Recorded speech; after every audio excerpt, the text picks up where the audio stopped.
오늘 우리에게 주신 하나님 말씀은 디모데전서 4장 6절로부터 9절까지의 말씀입니다.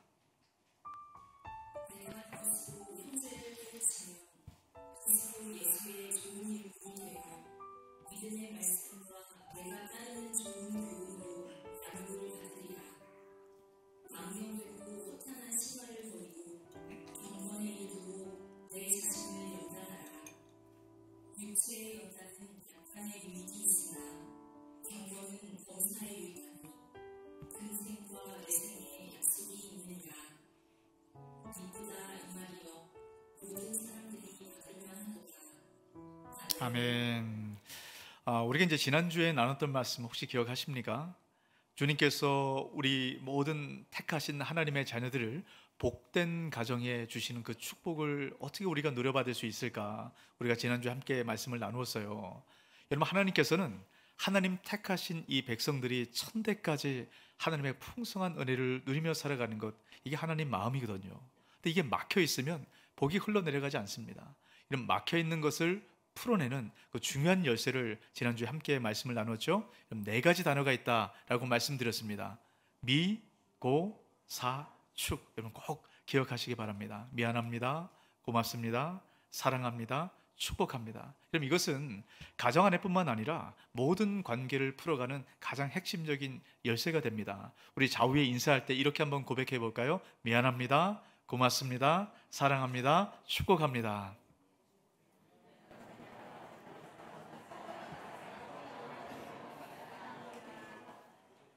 네, 우리가 이 열쇠를 좀 마음껏 사용하셨으면 좋겠어요. 그럴 때 우리 교회 안에 주시는 그 풍성한 은혜가 여러분 가정 가운데 가득하시길 주의 이름으로 축복합니다. 아멘.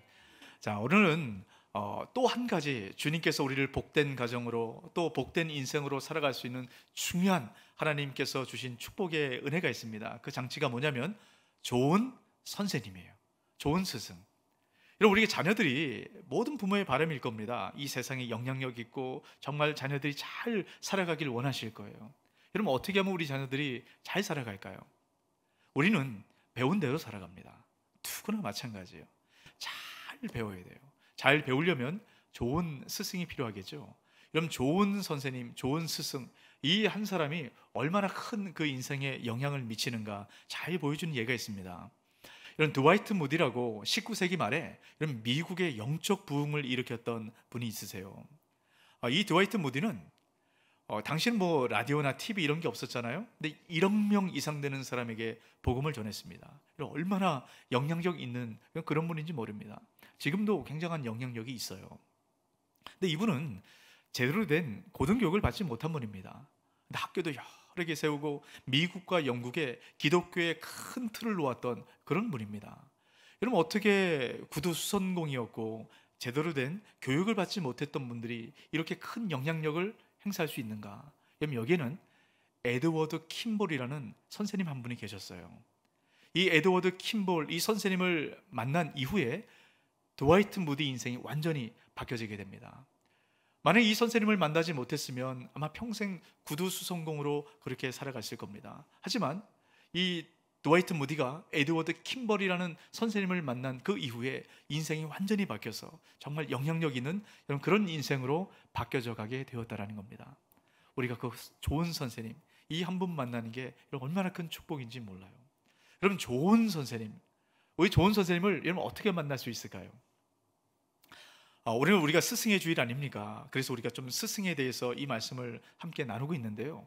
여러분, 좋은 스승이 어떤 사람이 좋은 스승일까요? 여러분, 모든 그리스도인들은 좋은 스승으로 부름을 받았다는 것 꼭 기억하시기 바랍니다. 여러분, 우리 그리스도인들의 그 사명, 정체성, 이것을 잘 드러낸 말씀이죠. 우리는 제자로 부름받았고 제자 삼는 사명을 감당하도록 부름을 받았습니다. 그래서 우리 교회에서 여러분 계속 강조하는 게 뭐죠?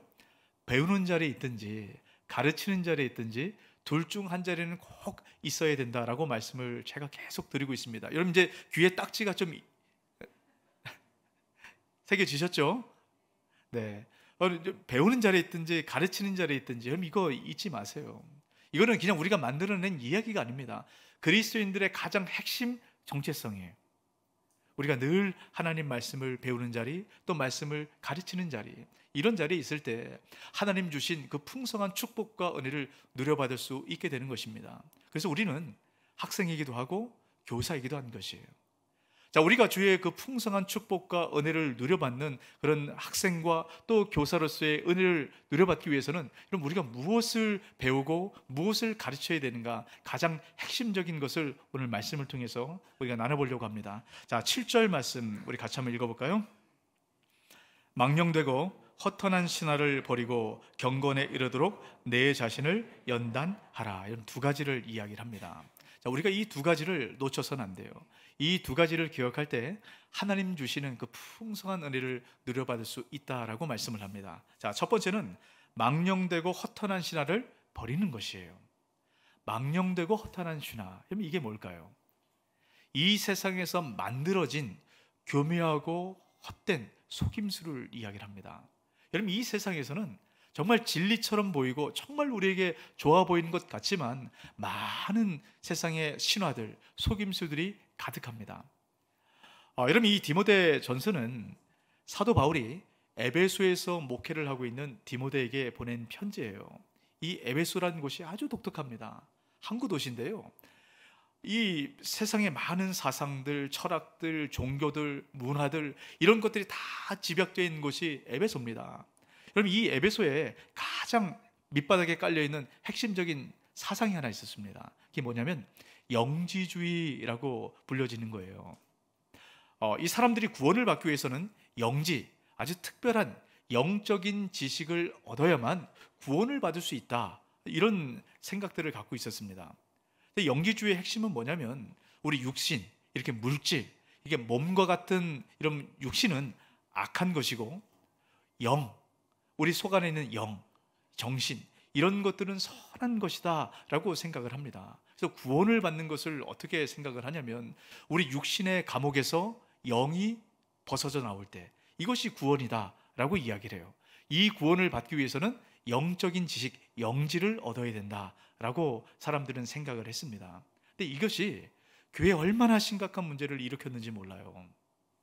자, 디모데전서 4장 3절 말씀인데요, 혼인을 금하고 어떤 음식물은 먹지 말라고 할 터이나, 거짓 교사들이, 영지주의 교사들이 이렇게 가르쳤다라는 겁니다. 하지만 음식물은 하나님이 만드신 바니 믿는 자들과 진리를 아는 자들이 감사함으로 받을 것이니라. 지금 사도 바울이 제대로 된 이 말씀을 가르치는 겁니다.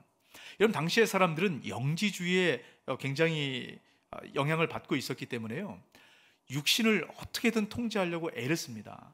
그 방법 중에 하나가 금욕주의예요.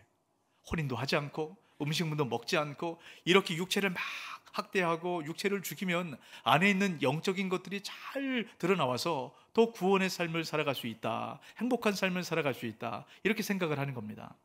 또 한 부류의 사람들은 방종하는 삶을 살아가요. 어차피 이 육신은 아무것도 아니고 죽어서 썩어질 건데 이 육신으로 구원받지 못하는데 막 쾌락을 누리며 살아가는 겁니다. 여러분, 이것이 영지주의라는 이 영향을 통해서 교회 안에도 심각한 문제를 일으키게 된 거예요. 오늘날 우리가 살아가는 우리 시대에도 이 망령되고 허탄한 신화가 굉장히 많습니다. 우리도 모르는 사이에 여기에 젖어서 물들어가요. 여러분, 대표적인 신화가 뭘까요? 오늘날 우리에게 가장 큰 영향을 미치는 대표적인 그 신화가 뭘까요? 돈이면 다 된다. 여러분, 그렇게 살아가지 않습니까? 요즘 특별히 젊은 세대 같은 경우는 이 돈을 위해서 그 많은 것들을 투자하며 살아갑니다. 여러분, 이런 말도 있죠. 돈이면 귀신도 부린다. 그만큼 돈의 영향력이 얼마나 강한지 몰라요. 여러분, 이 돈으로 사람의 가치를 판명합니다. 여러분, 돈이 있으면 그 사람 가치가 올라가는 거예요. 돈이 있으면 옳고 그름도 바꿔내는 것, 이것이 우리가 살아가는 이 세상의 모습 아닙니까? 그래서 많은 사람들은 돈이면 다 된다. 근데 이것이 뭐라고요? 망령되고 허탄한 신화라고요. 신화입니다. 속임수라는 거예요. 여기서 빠져서는 안 된다는 겁니다. 여러분, 이 얘기는 제가 여러 번 드려서 여러분 잘 아실 거예요. 근데 우리가 살아가는 이 시대에 아주 교묘한 또 하나의 속임수가 있습니다. 내 인생은 내가 결정한다. 여러분, 이게 속임수입니다. 여러분, 많은 사람들은 이런 생각들을 갖고 살아가요. 내 인생은 내가 결정하고 내 마음대로 내가 살아간다 라고 생각을 하는 겁니다. 여러분, 이게 만들어낸 심각한 문제가 뭔지 아십니까? 우리가 지금 차별금지법을 반대하는 일들을 하고 있습니다. 근데 어떤 분들은 그래요. 아니, 목사님, 차별을 금지하는 건 맞지 않습니까? 그럼 맞습니다. 누구도 차별이 있어서는 안 돼요. 근데 여기 안에 아주 심각하고 교미한 문제가 숨겨져 있어요. 그럼 동성애자들, 성소수자들이 이렇게 얘기를 하는 겁니다. 내 인생은 내 거다. 그래서 내가 이 성적 기호를 내가 결정할 수 있다라고 이야기를 하는 겁니다. 여러분, 그래서 이 차별금지법을 우리가 반대하는 것이에요. 이 안에 아주 심각한 이 죄의 요소들이 담겨져 있기 때문입니다. 이것이 어디서부터 비롯됐다고요? 내 인생은 내가 결정할 수 있다라는 겁니다. 여러분, 우리 인생은 우리가 결정하는 게 아니죠. 내 인생을 내가 결정하면 이런 모든 사람들이 생각이 다 다르지 않겠습니까? 그러면 어떻게 이 세상이, 여러분, 우리가 함께 누려가는, 더불어 살아가는 이 세상이 되겠습니까? 잠깐만 생각해도 이게 말이 안 되는 얘기예요. 하지만 이 세상에 그 많은 신화들, 이것 가운데 노출되어 살아가다 보니까 우리도 모르는 사이에 이것이 맞다, 이렇게 살아가는 것이 옳다, 이렇게 살아가게 됩니다. 우리는 얼마나 혼미한 세상 가운데 살아가는지 모릅니다. 이것에 어떻게 우리가 미혹되지 않고 그래서 중심을 바로 잡을 수 있을까요? 그래서 필요한 것이 여러분 두 번째입니다. 두 번째가 뭐죠? 경건에 이르도록 내 자신을 연단하는 겁니다. 경건에 이르는 연단. 자, 여러분, 연단이란 말은 우리가 언뜻 떠올리는 생각과 조금 다른 의미입니다. 연단이라는 것은 연습하다, 훈련하다, 이런 뜻이 있어요. 우리는 경건에 이르도록 훈련을 해야 된다라고 말씀을 하고 있는 겁니다. 여러분, 우리가 이 기독교, 이 복음에 대해서 오해하는 아주 중요한 한 가지가 있습니다. 여러분, 잘 한번 들어보세요. 자, 우리가 구원을 받는다라는 것은 하나님의 일방적이고 전적인 은혜로만 되는 것입니다. 맞습니까? 제가 이렇게 물어보니까 함정이 있는 줄 알고, 그럼 맞죠? 그럼 구원은 사람의 어떠함도 거기에 들어가서는 안 됩니다. 100% 하나님의 일방적이고 지속적인 은혜로만 우리가 구원을 받는 것이에요. 자, 그런데 우리가 이 은혜만 강조하다 보니까 여기에 중요한 것 한 가지를 놓치며 살아갑니다. 이런 구원은 여러 가지 과정을 거쳐서 구원을 이루어요. 그래서 구원의 서정이라고 얘기를 하는데요, 이것을 크게 두 단계로 나눌 수 있습니다. 첫 번째 단계는 중생의 단계예요. 이런 중생, 거듭남, 어떤 뜻입니까? 새로 태어난다는 거죠. 거듭 태어난다는 겁니다. 옛사람은 죽고 예수 그리스도께서 주신 이 생명으로 새롭게 태어나는 것, 이걸 중생, 거듭남이라고 얘기를 하죠. 여러분, 중생, 거듭남, 여기에는 어떠함의 우리의 노력이나 세상의 다른 어떤 것도 여기에 추가될 수 없습니다. 100% 하나님의 일방적인 은혜로만 우리가 중생을 이룰 수 있어요. 그런데 구원은 여기서 멈추지 않아요. 우리가 많은 경우에 자꾸 여기 구원의 이 중생의 은혜로만 받는 이 단계에 생각하고 머물러 있다 보니까 그 이후의 단계를 놓쳐지게 됩니다. 여러분, 중생 이후, 구원받은 이후 우리는 성장을 해야 됩니다. 여러분, 성장은 은혜로만 되는 게 아니에요. 한번 생각해 보세요. 아이가 태어났습니다. 아이가 태어난 것, 아이의 어떠함에 달려 있습니까? 근데 이 아이가 자라서 건강한 여러분, 그런 사람이 되기 위해서는 뭐가 필요하죠? 음식도 열심히 먹고, 또 운동도 열심히 하고, 또 공부도 하고, 이런 훈련들이 필요한 것 아니겠습니까? 우리 신앙도 마찬가지예요. 우리가 은혜로 구원을 받지만 구원 이후의 삶을 살아갈 때 우리는 성화라고 얘기를 하죠. 이 성화의 과정은 훈련이 필요합니다. 이 훈련을 통해서 우리가 온전한, 장성한 그리스도의 분량으로 세워지게 되는 것이에요. 여러분, 이 두 가지를 여러분 절대 놓쳐서는 안 됩니다. 이 균형을 잘 잡으셔야 돼요. 우리가 훈련하기 위해서는 여러분 크게 두 가지가 필요합니다. 하나는 반복성이고 또 하나는 지속성이에요. 뭐라고요? 반복과 지속, 이 두 가지가 훈련할 때 반드시 필요합니다. 우리 영적 훈련과 육적 훈련 모두 마찬가지예요. 자, 여러분, 왜 이 반복이 중요할까요? 자, 요즘은 좀 예능 프로그램이나 이런 데를 보면 이 세상을 많이 반영하잖아요. 요즘 운동하는 것들 굉장히 많이 나옵니다. 여러분, 예전엔 골프는 뭐 아무나 칠 수 없는 이제 그런 운동이었던 것 같아요. 근데 요즘은 굉장히 많이 대중화되어 있습니다. 젊은 사람도 많이 한다 그래요. 근데 아무리 대중화돼도 젊은 사람들이 하기에는 많이 부담스럽잖아요. 그래서 이제 젊은 사람들은 골프가 아니라 이 골프에서 테니스로 옮겨간다 그래요. 그래서 젊은 사람들이 테니스를 많이 친대요. 저도 예전에 테니스 치는 걸 많이 좋아했거든요. 그래서 이 테니스 방송을 보면서 예전 생각도 나고 막 이렇게 뛰고 싶은 이제 그런 마음이 막 들더라고요. 여러분, 예전에 제가 테니스를 좀 배웠을 때가 있었는데, 테니스 혹시 배워보신 분 뭐 다 아시겠고, 다른 운동도 마찬가지입니다. 제일 먼저 여러분 뭘 배우죠? 스윙만 배워요. 스윙만. 하루 종일 다른 걸 가르쳐 주지 않습니다. 좀 다른 걸 배워서 좀 즐겁게 게임도 하고 이러고 싶은데 맨날 스윙 연습만 시킵니다. 여러분, 이 스윙 연습, 여러분 이게 중요하거든요. 여러분, 막상 실전에 들어가서 제대로 된 여러분 그런 게임을 하기 위해서는 이 스윙이 몸에 익숙해져야 돼요. 머리로 생각해서 팔의 각도는 이렇게 하고 맞는 면적은 이렇게 하고, 여러분 이렇게 운동을 하는 게 아니죠. 몸으로 익숙하게 배우는 겁니다. 반복할 때 몸으로 익숙하게 배울 수 있게 되려요. 신앙의 훈련도 마찬가지입니다. 우리가 계속해서 반복해서 훈련할 때 이것이 우리도 모르는 사이 익숙하게 이렇게 신앙의 삶으로 튀어나오게 되는 겁니다. 그러면 우리가 이 반복해서 몸으로 익숙해지는 것, 이것으로 끝나는 것일까요? 또 하나가 필요합니다. 하나 뭐라고요?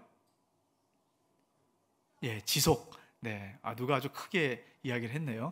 지속성이 필요해요. 지속성. 여러분, 세계적인 피아노의 거장 파데레브스키, 발음 굉장히 어렵죠. 피아노에 관심이 있는 분들은 굉장히 잘 아실 거라고 생각하는데요. 이 파데레브스키는 피아노의 거장이라고 얘기를 합니다. 이 피아노의 거장이 매일 6시간씩 피아노 연습을 한다는 거예요. 이미 거장인데 매일 6시간씩 피아노 연습을 한다는 겁니다. 그래서 어느 날 친구가 하도 이상해서 이 파데레브스키에게 물어봤어요. 아니, 당신은 이미 거장인데 연습할 필요가 없는데 왜 맨날 6시간씩 연습을 하는가? 그랬더니 파데레브스키가 이렇게 얘기를 했다라는 거예요. 하루 연습을 안 하면 내가 알고, 이틀 연습을 하지 않으면 평론가가 알고, 3일 연습하지 않으면 관객들이 안다 라는 거예요.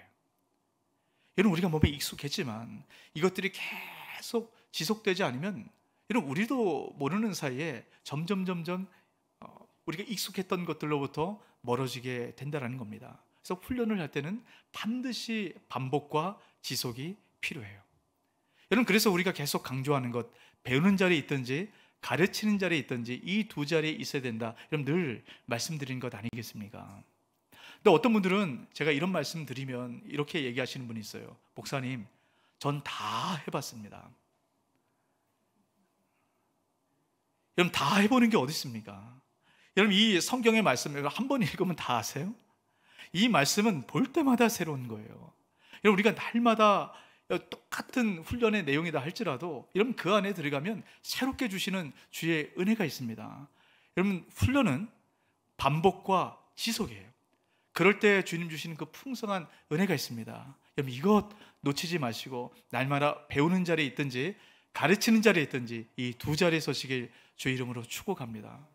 여러분, 이럴 때 주님 주신 은혜가 우리 가운데 흘러가는 것이거든요. 여러분, 아주 익숙해질 때까지, 누가 툭 치면 복음이 툭 터져 나올 때까지, 복음의 삶을 살아갈 때까지, 여러분, 그렇게 반복과 훈련의 자리, 평생 주님 부르실 때까지 우리가 그 자리에 서야 되는 것 아니겠습니까? 자, 그러면 우리가 이 훈련을 무엇으로 훈련을 해야 되는가? 자, 지금 사도 바울은 어떤 훈련을 하라고요? 경건에 이르는 훈련, 경건의 훈련을 해야 된다는 겁니다. 여러분, 도대체 경건이 무엇일까?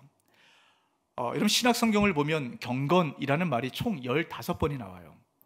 그런데 디모데전서에만 경건이라는 말이 9번 나옵니다. 그 말은 디모데전서를 풀어가는 핵심이 경건이라는 것이에요. 여러분, 우리 경건이라는 말을 많이 사용을 하죠. 우리 경건, 어떤 것을 경건이라고 생각합니까? 보통 이제 이 목사님들의 모습을 보고 경건하다라고 생각합니다. 딱 떠오르는 모습이 뭐예요? 2대8 가르마에, 제가 그랬어요. 웬만하면 2대8을 안 하려고 하는데 자꾸 2대8이 돼요. 그다음에 성경책 옆에 끼고 아주 이 근엄한 모습, 이걸 거룩하다라고, 경건하다라고 생각을 합니다. 여러분, 경건은 이런 것이 아니죠. 그냥 경건의 의미를 잘 기억하십시오. 경건이라는 것은 하나님을 경외하고 사랑하는 것입니다. 이게 경건이에요. 하나님을 경외하고 사랑할 때 여기서 겉으로 드러나는 열매가 있습니다. 하나님 성품의 열매가 맺혀지는 것입니다. 하나님 성품을 닮아가는 것, 이것이 경건이에요. 자, 여러분, 경건이 뭐라고요? 우리 내적으로 하나님을 경외하고 사랑하는 것, 이게 경건입니다.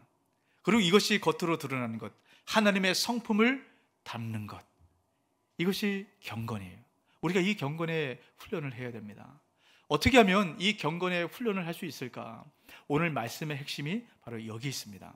우리가 이 경건의 훈련을 할 때 주님 주시는 그 풍성한 은혜를 우리가 누려받고 우리 자녀들에게 여러분 그렇게 전할 수 있지 않겠습니까? 어떻게 하면 되는가? 자, 오늘 말씀을 여러분 잘 보시길 바랍니다. 자, 여러분 6절 말씀을 한번 보세요. 내가 이것으로 형제를 깨우치면 그리스도 예수의 좋은 일꾼이 되어 라고 얘기를 하죠. 자, 그리스도 예수의 좋은 일꾼이 되기 위해서는 무엇이 필요하다고요? 이것으로 형제를 깨우치라. 이것으로 형제를 깨우치면 그리스도 예수의 좋은 일꾼이 된다라고 말씀합니다. 이것이 무엇일까요? 이것이 경건의 핵심입니다. 이것이 뭔지 알아야 되겠죠? 자, 먼저 이것 5절을 이것이라고 얘기를 하죠. 하나님의 말씀과 기도로 거룩하여 짐이라. 하나님의 말씀과 기도가 이것입니다. 여러분, 이것으로 훈련을 할 때 여러분 경건에 이를 수 있다라고 말씀을 하는 거죠. 자, 여러분 6절 말씀 다시 한번 보십시오. 6절에서는 이것을 이렇게 풀어서 설명을 하죠. 믿음의 말씀과 내가 따르는 좋은 교훈으로 양육을 받으라. 믿음의 말씀과 좋은 교훈을 경건의 훈련의 대상으로 삼습니다. 여러분, 우리가 경건의 훈련을 한다는 것은 하나님 말씀으로 하는 것이에요. 여러분, 우리가 기독교 전통을 보면 경건 훈련한다, 이것을 가장 일반적으로 말씀 묵상, 큐티한다 라고 이야기를 하죠. 여러분, 경건 훈련의 가장 핵심이고 기본은 하나님 말씀으로 묵상을 하는 것이에요. 여러분, 이것은 기독교의 전통과 이미 성숙한 신앙의 길을 걸어가신 분들은 누구나 다 알고 경험하는 겁니다. 정말 그 깊이 있고 역동적인 신앙의 삶을 말씀 묵상을 통해서 여러분 경험하게 되는 겁니다. 여러분, 말씀 묵상, 이건 놓치지 마세요. 다른 거 어떤 것보다 말씀 묵상하는 자리, 여러분 그 은혜를 풍성하게 경험하시길 바랍니다. 이것이 우리 삶을 얼마나 바꿔가는지 몰라요. 여러분, 우리가 하나님 말씀으로 경건 훈련할 때 여러분 꼭 기억하셔야 될 3가지 원칙이 있습니다. 이 원칙을 여러분 설교 노트에다 좀 쓰시면서 오늘 말씀을 보셨으면 좋겠어요. 자, 첫 번째, 이거 하나님 말씀으로 우리가 경건 훈련하기 위해서는 가장 기본적 원칙은 무엇이냐면 말씀을 읽는 겁니다. 에이, 목사님 그게 뭐예요? 너무 당연한 것. 당연한데 당연한 걸 안 해요. 그게 문제 아닙니까? 여러분, 말씀을 묵상하면 이 말씀이 우리 인생을 바꿔가거든요. 근데 우리가 늘 잘 압니다. 근데 이 말씀을 읽지를 않아요. 그래서 우리가 이번엔 판피학교를 통해서 성경 일독반도 하고 묵상반도 하고 성경 통독반도 하고 이런 것 하는 것 아니겠습니까? 여러분, 참여하세요. 이 말씀 묵상의 자리에 들어가기 위해서, 그 은혜를 누리기 위해서는 말씀을 읽어야 됩니다. 말씀을 읽을 때 예수 그리스도의 성품을 닮아가는 은혜를 경험합니다. 여러분, 우리는 하나님을 닮기 원합니다. 근데 하나님을 닮은 그 그리스도의 성품을 우리가 열매 맺기 위해서는 씨앗을 심어야죠. 말씀의 씨앗을 심어야 열매를 맺지 않겠습니까? 우리가 열매를 얻기를 원하는데 씨앗을 심지 않으면 어떻게 열매가 맺어지겠어요? 이런 마태복음 13장 말씀에 보면 씨 뿌리는 자의 비유가 나옵니다. 거기에 4개의 밭이 있어요. 그럼 4개 밭 기억하세요? 길가밭, 돌짝밭, 가시덤불밭, 좋은 밭, 4개의 밭이 나옵니다. 근데 이 4개의 밭 가운데 하나의 밭에만 열매가 맺혀요. 어떤 밭이죠? 좋은 밭입니다. 좋은 밭은 30배, 60배, 100배의 결실을 맺힙니다. 근데 참 이상한 게 있어요. 이 말씀을 읽다 보면 그러면 좋은 밭에만 씨를 뿌리면 되잖아요. 근데 왜 길가밭과 돌짝밭과 가시덤불 밭에 씨를 뿌릴까요? 여러분, 그 말씀을 가만히 읽다 보면 씨 뿌리는 자가 한 번 씨를 뿌리는 게 아닙니다. 계속 씨를 지금 뿌리고 있는 거예요. 그러면 좋은 밭에만 뿌리면 결실하게 될 텐데 왜 다른 밭에 씨를 뿌릴까요? 여기에 중요한 하나님 아버지의 마음이 담겨져 있습니다. 하나님은 때로는 길가밭 같고 돌짝밭 같고 가시덤불밭 같은 이런 그런 인생이 좋은 밭과 같은 그런 인생으로 살아가길 원합니다. 30배, 60배, 100배의 결실을 여러분 누려받으며 그렇게 살아가길 원해서요. 여러분, 그런 인생으로 살아가기 위해서는 반드시 필요한 것이 말씀의 씨앗이 뿌려져야 되는 거예요. 여러분, 말씀의 씨앗이 계속 뿌려지다 보면 길가밭 같은 그 마음이 여러분 말씀의 뿌리가 들어가게 됩니다. 돌짝밭을 깨트리게 돼요. 가시덤불을 풀어 헤치게 됩니다. 이것이 말씀의 능력입니다. 말씀은 살았고 운동력이 있어요. 이 말씀은 영과 혼과 관전과 골수를 찔러 쪼개는 능력이 그 안에 나옵니다. 여러분, 이 말씀의 능력을 여러분 경험하시길 주의 이름으로 축복합니다. 여러분, 자녀가 풍성한 인생 살아가길 원하시죠? 좋은 밭과 같이 영향력 있는 30배, 60배, 100배의 결실 누려받길 원하지 않습니까? 여러분, 그런 인생 살아가길 원하지 않으세요? 그러려면 씨앗을 심어야죠. 여러분, 우리 광고에 보시면 우리가 다음 주부터 전 세대가 같은 말씀으로 함께 말씀을 나누려고 합니다. 우리가 그동안은 제가 주일 본문 말씀을 제가 뭘로 전하는지 여러분 아시죠? 매일 성경에 나오는 주일 본문 말씀을 갖고 여러분과 말씀을 나누고 있어요. 우리 다른 세대도 우리 자녀들도 이 같은 말씀을 좀 맞췄으면 좋겠는데 공과할 때 너무 어렵다는 거예요. 그래서 그동안 우리 주일학교는 따로 본문을 각자 할 수 있도록 했습니다. 근데 정말 같은 말씀이 여러분 그렇게 가정에 선포되고 같은 말씀을 나눌 때 주시는 은혜가 있거든요. 정말 자녀가 그 복된 인생 살아갈 수 있도록 하려면 자녀들에게 말씀의 씨앗이 심겨져야 되거든요. 그래서 우리 작년이 우리가 이제는 본문을 주일학교에 맞추기로 했습니다. 그래서 다음 주부터는 매일 성경에 나오는 주일 본문을 맞추지 않고 주일학교에서 하는 그 본문을 갖고 우리 작년이 맞출 거예요. 그래서 유치부, 유소년부, 중고등부, 청년부, 장년부 모든 세대가 같은 말씀으로 묵상할 겁니다. 이게 왜 필요할까요? 이 말씀의 씨앗이 뿌려져야 돼요. 자녀들 마음 가운데 심겨져야 됩니다. 여러분, 오늘 우리가 살아가는 이 시대는 망령되고 허탄한 신화 때문에 길가밭이 됩니다. 돌짝밭이 돼요. 가시덤불 같은 그런 인생으로 살아갑니다. 이거 바꿔야 되지 않겠습니까? 바꾸기 위해서는 말씀의 씨앗이 뿌려져야 됩니다. 여러분, 지금까지 그렇게 하셨겠지만 다음 주부터는 이 말씀을 갖고 자녀들과 같이 나누세요. 그래서 가정의 시간도 갖고 이 FT를 통해서 여러분 이 말씀이 자녀들 가운데 잘 심겨지도록 하셔야 됩니다. 그래야 우리 자녀들이 믿음 안에 세워져요. 이건 제가 그냥 하는 말이 아닙니다. 그럼 도표를 하나 볼까요? 표 한번 보여주세요. 자, 여러분 가정 안에서 신앙의 교육할 때 가장 중요한 역할, 우리 자녀들에게 신앙 교육을 할 때 가장 중요한 역할, 여러분 누가 할까요? 여러분 누가 하는 것 같으세요? 우리 생각에 신앙 교육은 교회에 맡기면 되겠구나, 목회자에 맡기면 되겠구나, 그렇게 생각을 합니다. 근데 가정 안에서 신앙의 가장 중요한 역할을 하는 사람 누굽니까? 아버지예요, 아버지. 여러분, 아버지가 가장 중요한 역할을 합니다. 여러분, 아버지가 가정 안에서 말씀의 씨앗을 제대로 심지 못하면, 여러분 그리스도를 닮아가는 경건의 삶을 살아가지 못하면 자녀들 가운데 아무리 세상에 많은 좋은 교육과 세상에 많은 것들을 베풀어 주어도 자녀들이 복된 인생을 살아가기 어렵다는 거예요. 여러분, 두 번째 역할은 누굽니까? 어머니. 어머니의 아버지 역할 91%예요. 여러분, 목회자는 몇 %입니까? 2%래요. 저는 이걸 보고 2% 너무하다, 이런 생각이 좀 들기는 한데, 여러분 그렇게 이 신앙의 자녀들에 대한 신앙 교육, 이 핵심적인 역할은 가정이라는 겁니다. 우리가 이 일들을 만들어내려고 하는 거예요. 여러분, 자녀들이 여러분 복된 인생 살아가기 원하지 않습니까? 여러분, 손주들이 그런 인생 살아가길 원하지 않습니까? 그러면 씨앗을 심어야죠. 복의 씨앗을 심어야죠. 그게 말씀의 씨앗 아니겠습니까?